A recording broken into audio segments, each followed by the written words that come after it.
ధర్నా కార్యక్రమానికి విచ్చేసినటువంటి రాష్ట్ర జిల్లా నాయకత్వాలకి ధన్యవాదాలు తెలుపుకుంటూ ఈరోజు రాష్ట్రంలో నెలకొన్న ఒక అనిశ్చిత పరిస్థితుల నేపథ్యంలో అన్ని కార్మిక సంఘాలు ఒక్క తాటిపైకి వచ్చి ఈరోజు ఒకే ఎజెండా ఒకే మాటగా మేము ఈరోజు ధర్నా చేయడం జరుగుతుంది.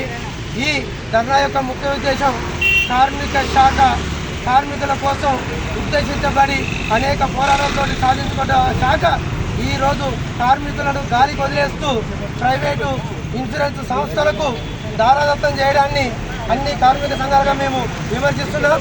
అదేవిధంగా కోట్ల రూపాయల నిధులు కలిగినటువంటి కార్మిక నిధులను కార్మికులకు లబ్ధి చేకూర్చడానికి చేతగానటువంటి ఈ కార్మిక సంక్షేమ బోర్డు అధికారులు అదే కార్మిక శాఖ కార్యాలయంలో ఒక ఫ్లోర్ మొత్తాన్ని ఒక కాల్ సెంటర్ని ఏర్పాటు చేసి ప్రైవేటు ఇన్సూరెన్స్ బ్రోకర్లకు కేటాయించి వాళ్లకు కాల్ సెంటర్ని ఏర్పాటు చేసి మీరు రక్త పరీక్షలు చేయించుకోవాలి అని చెప్పి ప్రతి కార్డు హోల్డర్కు ఫోన్ చేసి చెప్పడానికి వీళ్ళకు నిధులు వస్తున్నాయి. కానీ అదే దరఖాస్తుదారుడు సంవత్సరాల తరబడి దరఖాస్తు కార్యాలయాల్లో మురిగిపోతున్నా కానీ ఆ దరఖాస్తు గురించి వారికి సమాచారం ఇవ్వడానికి వీరికి సమాచార మాధ్యమాలు పనిచేయని పరిస్థితి ఉన్నాయి.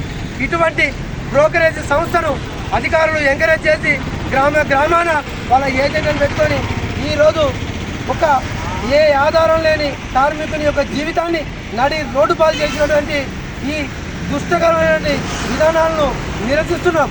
అదేవిధంగా ప్రభుత్వాలు ఏర్పాటు చేసే ఏ పథకాలైనా సంబంధిత కార్యాలయాలను దరఖాస్తు ఇస్తారు.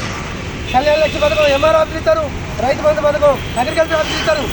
కానీ దురదృష్టం ఏంటంటే ఏ ఆధారం లేనటువంటి ఒక కార్మికుని చనిపోయిన దరఖాస్తు ఈరోజు బస్టాండ్ల కాడ, రైల్వే స్టేషన్ల కాడ, ఛాయ్ హోటళ్ళ కాడ, ప్రధాన కూడళ్ళ దగ్గర, శ్మశానాల కాడ ఇవ్వాల్సిన దౌర్భాగ్య పరిస్థితి ఈరోజు ఏర్పడింది.